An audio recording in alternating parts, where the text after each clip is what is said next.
The series opens up with Josh, a socially awkward nurse, as he walks into the woods and takes his clothes off. Meanwhile, his friend Aiden is on a date with their colleague, Rebecca. All three of them work as nurses at the Suffolk Hospital in Boston. The night takes a sinister turn when Josh begins to transform into a werewolf. On the other hand, Rebecca asks Aiden to join her for a glass of wine in her house. Unbeknownst to her, Aiden is a vampire and is currently struggling to keep his homicidal tendencies at bay. Eventually, he gives in, and the two make their way inside. As they make love, he begins to lose his control, and hunger takes over lust. He sinks his fangs into her throat and drinks her blood, killing Rebecca. The following morning, Josh is miserable after his latest full moon transformation resulted in him waking up next to a mutilated deer carcass in the woods. He then grabs some clothes from a nearby clothesline and walks home in a dress, while his friend, Aiden, enlists the help of another vampire named Marcus to remove the body of his victim. He asks for the help reluctantly as Marcus belongs to a vampire legion that Aiden left years ago. Later that day, they arrive at their jobs as nurses, where Aiden floats the idea of getting an apartment together. He thinks living together would allow them to help each other become normal people. However, Josh refuses the idea, calling it useless. Their conversation is interrupted when they run into a new visiting nurse, who is filling in for Rebecca. She reveals that Rebecca didn't show up at work and has been missing since last night.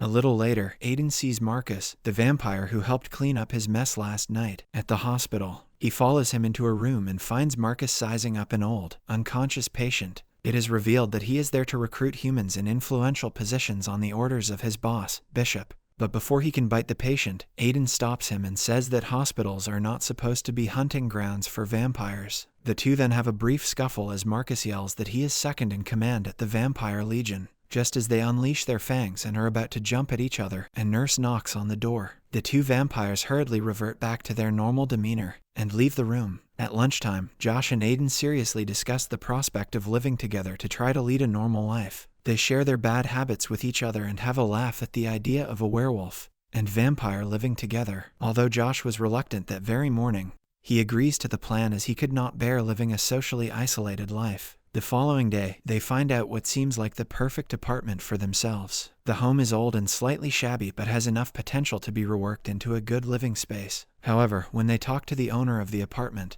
they find out that he and his fiancée used to live there. The owner moved out after the tragic death of his girlfriend in the same apartment. In order to convince them to rent out the apartment, the owner throws in the free furniture, no credit check, and weekend checkups on the drainage systems. Without further hesitation, the two nurses decide to move in. As the two friends clean up their new apartment, they meet Sally, the ghost of the girl who died there. She is used to people not being able to see or talk to her but sensing her presence. However, when both Aiden and Josh clearly see her and talk to her, Sally rejoices. After years of loneliness, she finally has people who she can interact with. On the other hand, Josh is irritated and disturbed by the idea of having a ghost live with them. But Aiden asks him to give Sally time to find her way so they can all live together and try to be normal. That day at work, Aiden takes Josh to the basement of their hospital. He has searched and found, deep in the recesses of the hospital, a large room with a thick metal door. He then urges Josh to stay inside the room during full moon nights so he can change without going out and killing anyone. Upstairs, after working on a patient's surgery, Aiden fights visions of killing Rebecca. He is having a hard time controlling his violent urges as the patient's blood soaked his scrubs. Suddenly, he runs into the new nurse, Kara, who immediately begins a conversation with Aiden. She says she has been with the police all day while they recanvass the area, investigating the murder of Rebecca. On the other hand, Josh smells a familiar scent at the hospital. To his surprise, the scent belongs to his sister, who is currently at the hospital, talking to one of the doctors. Scared, he goes home to clear up his mind and spend some time alone. However, Sally immediately begins bombarding him with unnecessary information. She asks him to call her fiancé, Danny, so she can try to move on. Upset at seeing his sister at the hospital, he lashes out at her, and the two end up in an argument. Meanwhile, Aiden is falling deeper and deeper into the investigation surrounding Rebecca's mysterious murder. He gets grilled by an officer regarding his relationship with the victim. However, Bishop, the head of the Legion of Vampires, is also present at the investigation as the chief of Boston Police. He uses his psychic powers and convinces his junior officer to drop the interrogation and leave Aiden alone for the moment.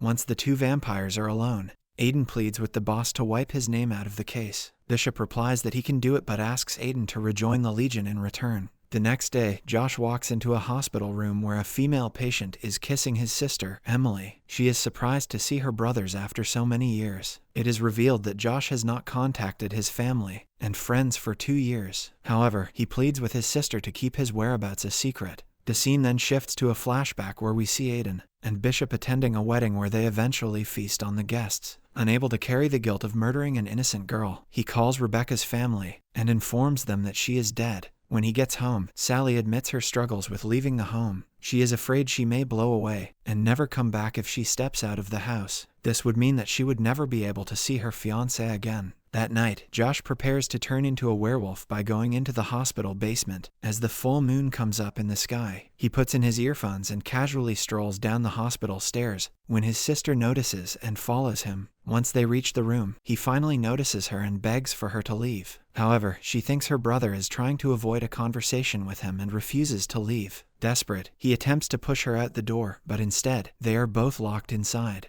In the meantime, Bishop pulls up to Aiden in the street and tells him that the police know he killed Rebecca. He reveals that things are about to change, and he wants Aiden to be a part of it. Curiosity gets the better of our hero, and he climbs into Bishop's car. Soon afterwards, they arrive at an abandoned warehouse where several beautiful sacrificial women seduce Aiden through their bodies and blood. On the other hand, Josh is trying to call his friend for help. When he doesn't answer, he calls the answering machine at their apartment to try to get Sally to help. He urges her to leave, try to track Aiden.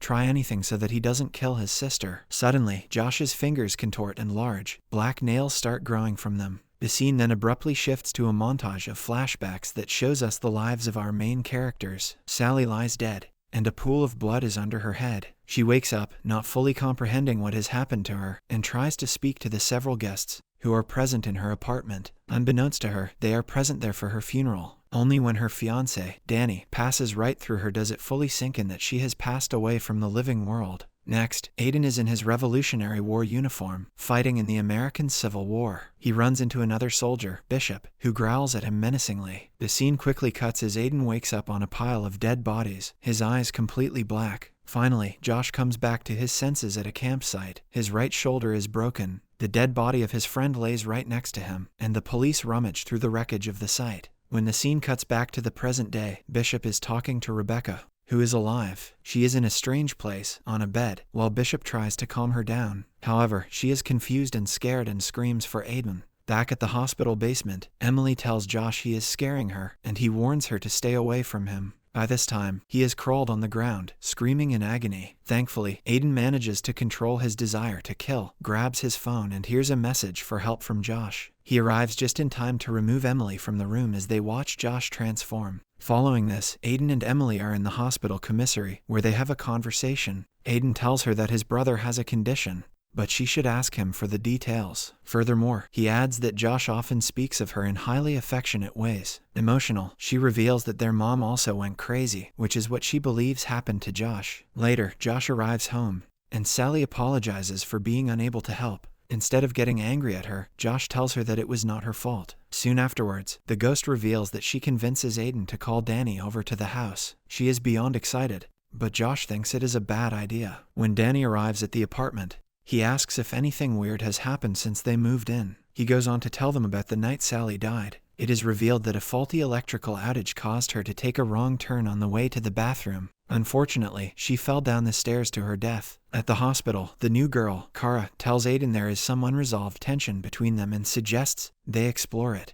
As Aiden looks at her, his heart beats heavily in his ears. Outside the hospital, Josh sees a woman looking at the memorial for the lost nurse, Rebecca. To his surprise, he sees it as Rebecca herself and follows her into an empty room. Without warning, she grabs him and tries to bite his neck, revealing that she is a vampire too. However, she smells that Josh is a werewolf and leaves him alone. Following this, Josh confronts Aiden about him turning Rebecca into a vampire. Confused and angry, Aiden goes to Sap and Son's funeral home, a shop run by Bishop. There, he confronts the boss, pointing out that he asked for a cleanup, and that they had no right to turn the nurse into a vampire. Back at their apartment, Sally is sitting at a table, trying to blow paper. Suddenly, she hears a knock at the door. It's Danny. As he tries to read the Plumbing for Dummies book to fix the sink, Sally hovers in his personal space. She talks to him, but when he doesn't reply, she gets upset and causes the pipes to burst. Meanwhile, Josh sees Emily by a hot dog cart, and they have a conversation. She asks her brother if he is doing okay after the harrowing episode of last night. In response, he tells her his life is dangerous and gets even worse than what she saw. However, Emily vows not to allow him to walk out of her life again. On the other hand, Aiden sees Rebecca in the park for the first time after he killed her. She is angry that he left her for dead. Admitting that he couldn't master his hunger while they were together, he replies that he had no idea they would turn her. But Rebecca looks back at her life and feels so much stronger as a vampire. She even wants to hurt people and make them pay for all the trouble they caused her during her life. As a human being, knowing that Bishop has brainwashed Rebecca, Aiden walks away. A few nights later, Aiden is at the bar when Kara comes over to say hello. He politely invites her to sit down with him,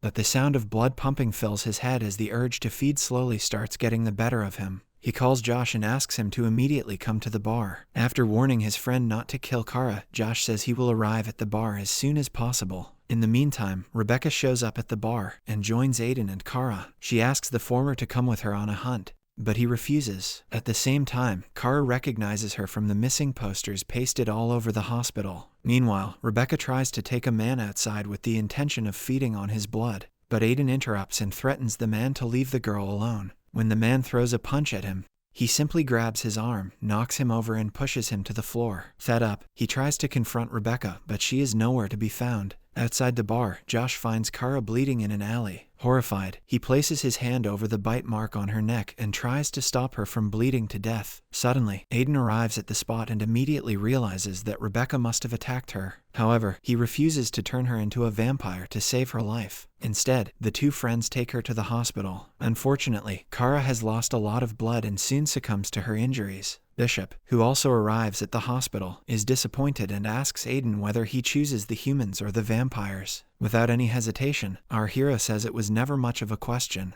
He chooses humans. Later that night, at the apartment, Josh and Sally talk about Aiden. He now realizes he never understood just how hard it is for Aiden to be who he is. With a newfound admiration, he goes outside to comfort his friend. Later that week, Josh returns home, surprised to find that Aiden has signed them up for the neighborhood watch gang and invited over the neighbors for drinks. One of the neighbors, a policeman by the name of Garrity, recognizes Aiden from his past and soon confronts him at a bar. The policeman thinks Aiden looks like the guy who killed his father several years ago. But Aiden, who looks younger than Garrity, assures him it's impossible. Meanwhile, Aiden and Josh discover another ghost, Tommy, and bring him home to meet Sally. She is thrilled to have a pal that she can actually touch. The two ghosts then start to hang out together, and Tommy even teaches her how to teleport from one place to another. One night, he takes her outside the boundaries of her apartment for the first time after her death. There, he tries to kiss her, but she immediately pushes him away. Sally tells him that she's still in love with Danny. Irritated, Tommy points out that she has to let him go if she wants to move on. Meanwhile, Officer Garrity corners Aiden outside the hospital in a lonesome alleyway. Suspicious of the nurse,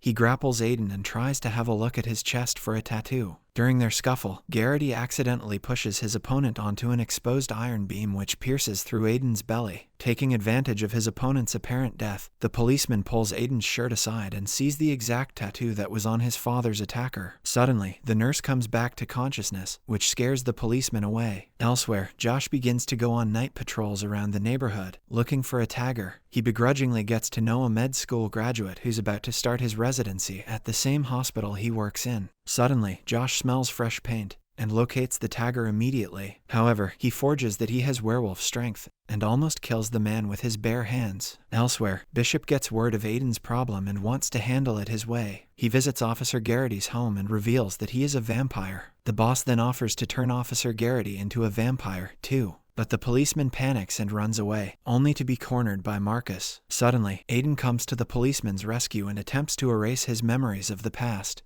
On the other hand, Sally's ghost friend takes her to the cemetery to help her come to grips with reality. The ghost explains that he found closure by visiting his ex-girlfriend, who's now happily moved on with her life. Just before he enters a door that takes him to the next step, he tells Sally she can touch humans as long as the human so desires. In the final scene, Bishop visits Aiden and drops off some photos. In a shocking turn of events, Officer Garrity has killed himself. Subscribe for more videos like this, turn on the notification, and leave 1,000 likes or 100 comments if you'd like us to continue part 2. Thank you.